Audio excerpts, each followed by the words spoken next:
Olá pessoal, tudo bem com vocês? Aqui é a professora Laécia Kelly. Nós vamos a mais uma aula. Hoje nós vamos falar sobre o meio intracelular. Corresponde ao meio que vai da membrana plasmática ao núcleo da célula, também chamado de citoplasma, onde o termo citos representa célula e plasma representa um molde.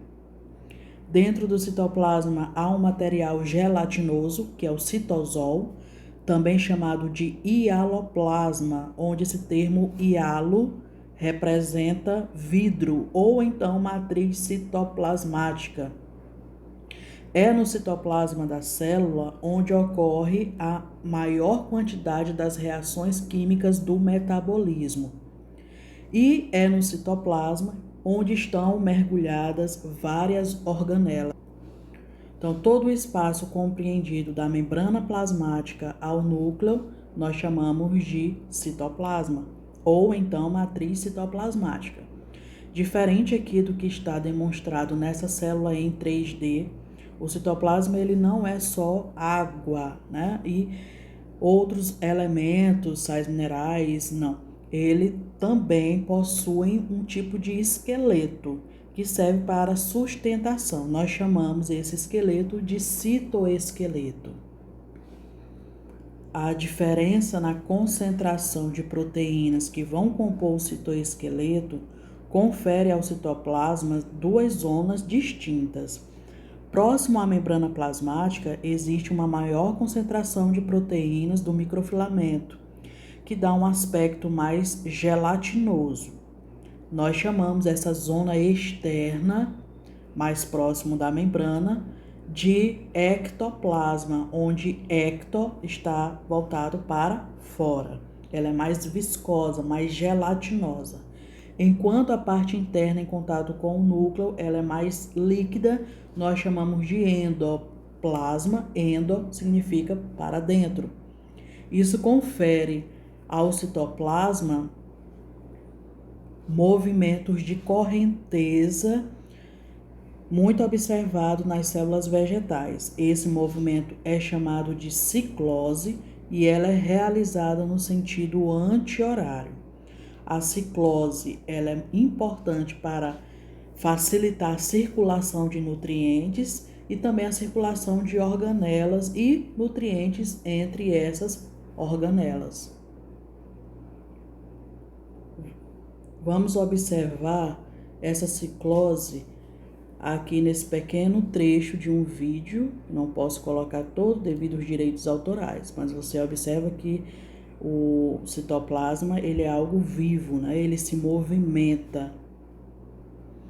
Então, como eu havia falado, o citosol das células eucariontes, apenas de células eucariontes, ele é formado por um conjunto de fibras de proteína que dão suporte e mantém a forma da célula, além de colaborar nos movimentos e no transporte de substâncias.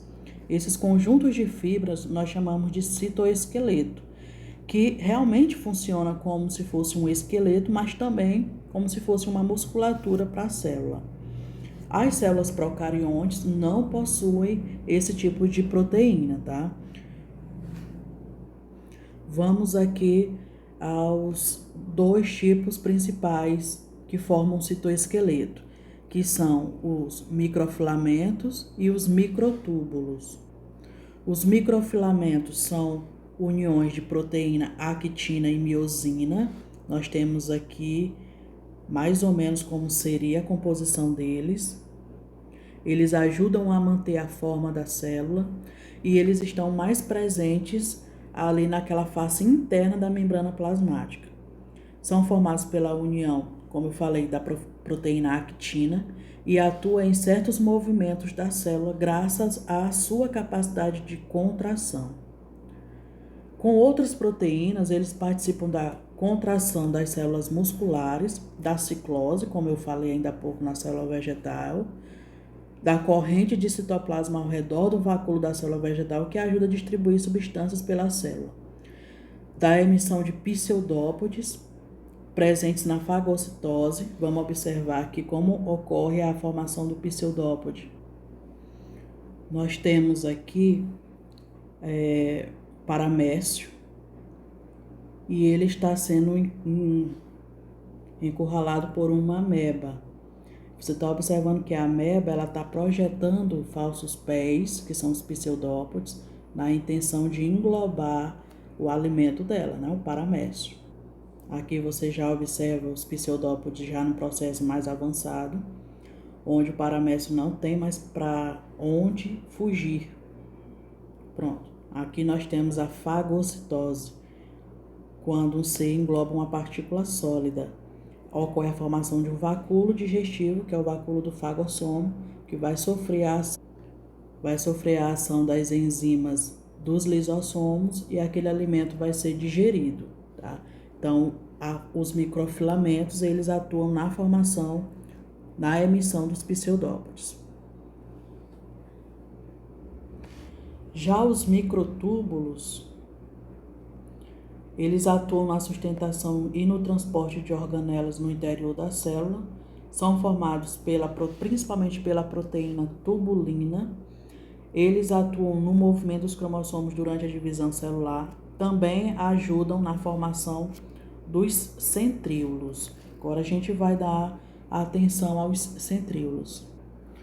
Os centríolos são esses aqui. Eles são em números de 2, né? Eles vêm aos pares, apenas nas células eucariontes animais. Eles não estão presentes, por exemplo, nos fungos, na maioria dos seres unicelulares não está presente e também não está presente na maioria das plantas. Essas estruturas aí, como vocês estão observando, que são 2 cilindros, eles ficam numa região próxima ao núcleo, chamado de centro celular ou centrossomo. Eu voltei aqui na célula 3D para mostrar para vocês. Eles estão aqui posicionados bem no centro aqui do vídeo, ó. Observe que são em números de 2 e eles ficam nessa posição, né? Um em pé e outro deitado, formando um ângulo reto entre eles, um ângulo de 90 graus. Eles são formados, né, cada cilindro desse é formado por 9 grupos de 3 microtúbulos. Deixa eu ver se dá para aproximar mais. Ó, são 9 grupos de 3 microtúbulos. Realmente aparenta com um canudinho, né?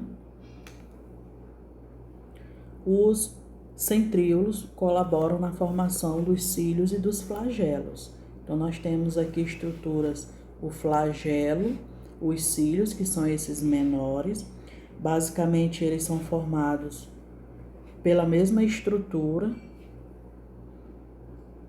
que são microtúbulos unidos à membrana plasmática, tá? São microtúbulos unidos à membrana plasmática. São 9 pares de microtúbulos periféricos e um parzinho central. Então, são 9 pares periféricos e um parzinho central. A diferença entre eles é que o flagelo ele é mais comprido e em menor quantidade. Está presente, por exemplo, no espermatozoide. Aqui não, eu coloquei o exemplo do Trypanosoma cruzi, que é um tipo de protozoário. E os cílios, eles são curtos e em maior quantidade. Está presente aí na maioria dos seres unicelulares. Essas projeções da membrana plasmática, né, os cílios e os flagelos, eles formam correntes, né, eles se movimentam formando correntes que podem ser usados tanto para locomoção dos seres unicelulares quanto para captura de alimentos. E nesse esquema nós temos aí como ocorre esse tipo de movimento. No cílio ele se debate de um lado para o outro e no flagelo ele forma movimentos de onda, né, de zigue-zague. A aula foi até aqui, pessoal. Espero que vocês tenham entendido. No nosso próximo vídeo a gente vai falar das organelas membranosas. Tchau, tchau.